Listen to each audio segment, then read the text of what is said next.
વડાપ્રધાન નરેન્દ્ર મોદીએ દાહોદમાં 24,000 કરોડના વિકાસ કાર્યોનું લોકાર્પણ કર્યા બાદ સભાને સંબોધી હતી।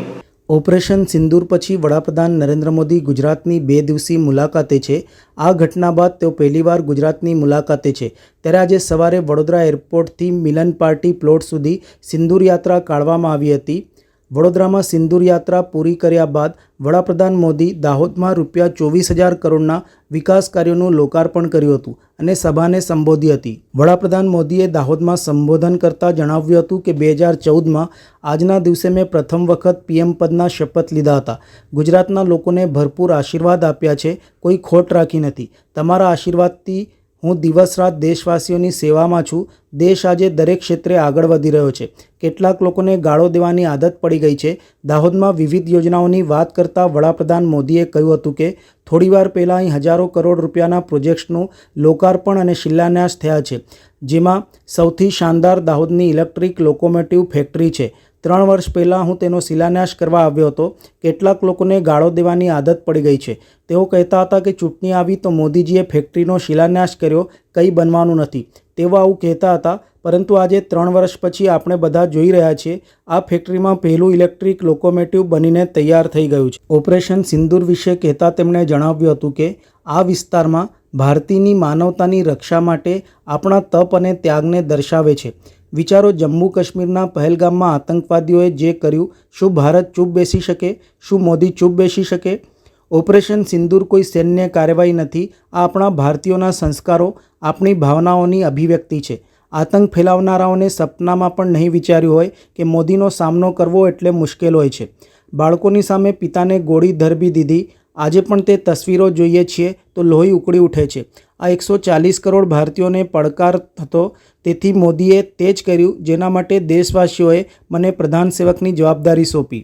મોદીજીએ પોતાની ત્રણેય સેનાઓને ખુલ્લી છૂટ આપી અને આપણી સેનાએ તે કરી બતાવ્યું, જે દુનિયાએ છેલ્લા ઘણા દાયકાઓથી જોયું ન હતું। અમે સરહદ પાર ચાલી રહેલા આતંકના 9 સૌથી મોટા આતંકી ઠેકાણા શોધી કાઢ્યા, હિસાબ કિતાબ પાકો કરી લીધો અને 22મી તારીખે જે ખેલ ખેલાયો હતો, 6 તારીખની રાત્રે 22 મિનિટમાં અમે તેમને માટીમાં મિલાવી દીધા। પરંતુ જ્યારે પાકિસ્તાની સેનાએ દુસ્સાહસ બતાવ્યું તો આપણી સેનાએ પાકિસ્તાની સેનાને ધૂળ ચટાવી દીધી હતી। ભાગલા વખતે અલગ થયેલા પાકિસ્તાનનું એકમાત્ર લક્ષ્ય ભારત સાથે દુશ્મની અને નફરત છે, પરંતુ ભારતનું લક્ષ્ય પોતાને વિકસિત બનાવવાનું, ગરીબી દૂર કરવાનું અને અર્થવ્યવસ્થાને મજબૂત કરવાનું છે। અમે આ જ દિશામાં કામ કરી રહ્યા છીએ।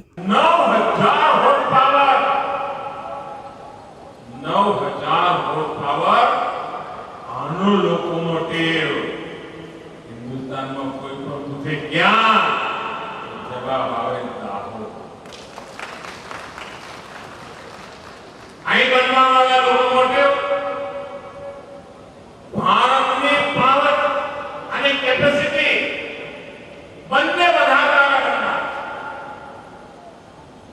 અને અહીં બનનારો દરેક લોકોમોટિવ ક્યાંય પણ જાય ખાલી એના પહેલા જ થયું નહીં, એની જોડે જોડે મારા દાહોદનું નામ પણ પહોંચવાનું છે। દાહોદ બધે જ પહોંચવાનું છે। આવનારા સમયમાં અહીંયા સેંકડો લોકોમોટિવ બનશે।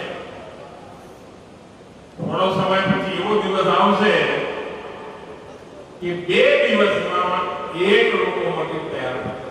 વિચાર કરો કેટલું મોટું કામ 2 દિવસમાં એક આવડા મોટા લોકો। અને આ બધાના કારણે અહીંના સ્થાનિક મારા ભાઈ બહેનોને, મારા નવજવાનીઓને મોટી સંખ્યામાં રોજગાર અને હવે તો અમારો દાહોદ જિલ્લો, દાહોદ નગર સ્માર્ટ સિટી માટેના સપના જોયા કરે। એક્સપ્રેસના ડિસ્ટ્રિક્ટની દુનિયામાં પણ દાહોદનો જન્મ પ્રકાશિત છે। દાહોદ શહેરનો કાયમ થઈ ગયો છે। અહીંયા સ્માર્ટ સુવિધાઓ બની રહી।